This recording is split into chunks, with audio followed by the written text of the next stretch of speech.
Hey everyone, this is Martinez from EmbodyStrength.com, and today we have another exciting episode of the Embody Strength Show.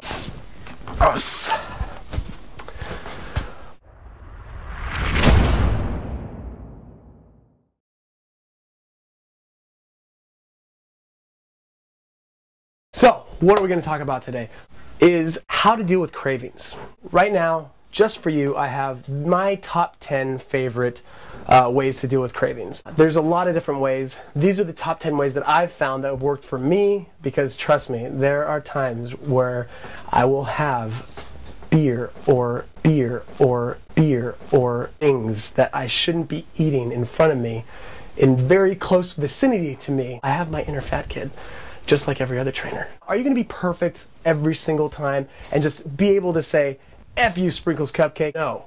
And I'm not expecting you to, and neither should you. But 90% of the time, you should be on it. Drum roll, please.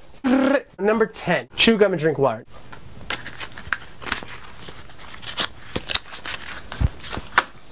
Good idea. You get that feeling of satiation. That's a word. Look it up. You get that feeling of fullness, where you just feel like you ate something, but then at the same time you're chewing, so your body's like, what the hell, did we just eat something? And your mind's like, I don't know, I don't remember eating anything. And then your body's like, oh, I guess we don't have to eat anything because I'm already kind of full, so I'll just be on my way. So once you feel that craving, you're like, God, I have to have it right now.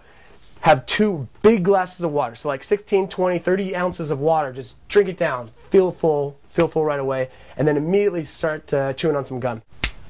Do that. Now the number 9 way, one of my favorites, and not just for cravings, but just for life in general, is to practice a breathing exercise. Deep breathing is one of the best ways to just clear your mind. What it does is it triggers the parasympathetic system, and not to get too technical, but it's going to make you relax and feel good. It just makes you feel better. You'll have a lot more clarity. So one of the things that I like to do is practice the 1-minute breath. Now with the 1-minute breath, it does take some work to practice to get up to that. So you can start off with 5 seconds, 10 seconds, whatever. But I breathe in, slow inhalation through the diaphragm for 20 seconds, hold for 20 seconds, and then exhale for 20 seconds. If you have high blood pressure and things like that, consult your doctor, blah, blah, blah. And I guarantee you, you're going to feel so much better after that. You're going to think clearly, you're going to think about your goals, you're going to think about what you're doing rather than just shoveling food down your gullet, which is what we're trying to avoid. So, deep breathing exercises really helps, especially if the water and gum just ain't doing it for you. Alright, number 8. So, another great way to just get those cravings out is to take a walk. You're going to be like, oh my god, I really want goldfish. And then go for a walk and then come back and be like, oh my god, that just made me want goldfish more.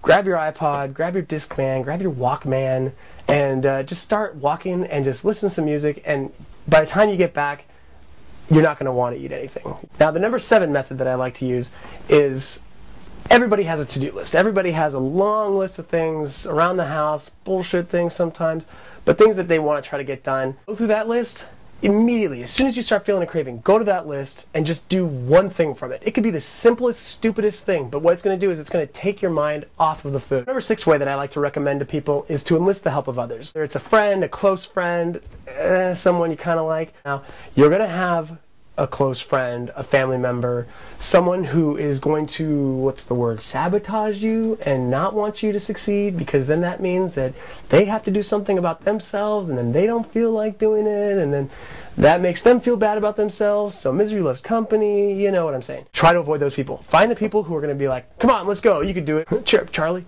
Hey friend, I'm really craving something. The friend's like, oh, hey, what? No, don't do it. Oh, you're so young. You know what I'm saying? Find the friend, they will help you. So the next one I like to tell people is to plan for them. Fail to plan, plan to fail, blah, blah, blah, blah, blah. Say that you know that you're going to go out Saturday night and have a couple drinks, and it's Tuesday night, and someone's like, hey, let's have a beer.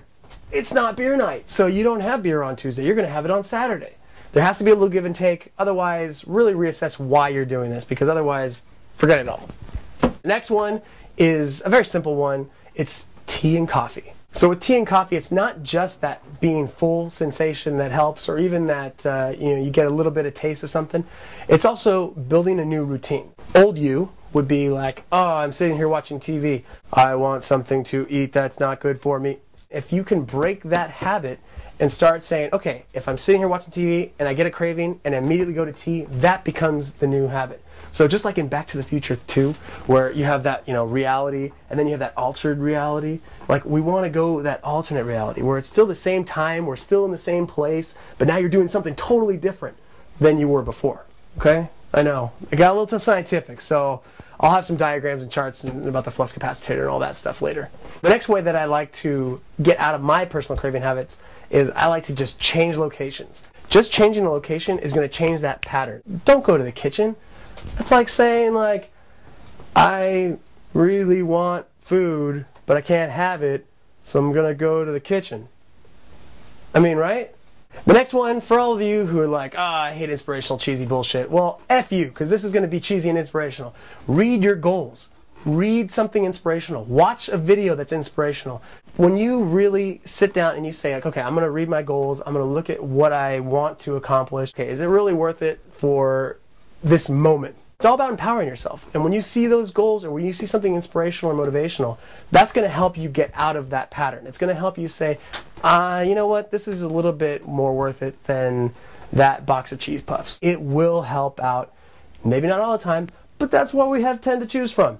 Last one is just move. Go to your workout. Go to the gym. Drop and give me push-ups. Exert some energy. Swing a kettlebell. Crack your neck. Whatever it is, just moving is going to change what you're thinking. It's going to focus on the activity at hand, and you will not want to, you won't crave anything anymore. What's the moral of the story today? What's the whole thing that we're trying to do is we're trying to break habits. We're trying to redirect the way that we normally think into a way that we want to think. Reality is every single one of these means you have to do something. You're already going to do something, just do a different thing. You have to be consistent, you have to be continuous. It can't just be once in a while. Every single time you do this, it's just ingraining that habit harder and harder inside you. That sounds bad. So start off with these 10, try them out, document, put it on your freaking forehead. I don't care, but just, you got to document it. See how you feel, because I guarantee you, if you think that it's going to be discipline and willpower for the rest of your life, you're not going to do it, or you're going to do it for a couple weeks and you're going to say, F this is too hard. But if you realize that it's only the beginning, that's just to get you started. That's just a little initial, push on the pedal. But eventually, you can put it on cruise control. Those habits are going to take care of themselves, and they're going to take care of you. So, more information, more stuff. Let me know how you like this video. Check out embodystrength.com.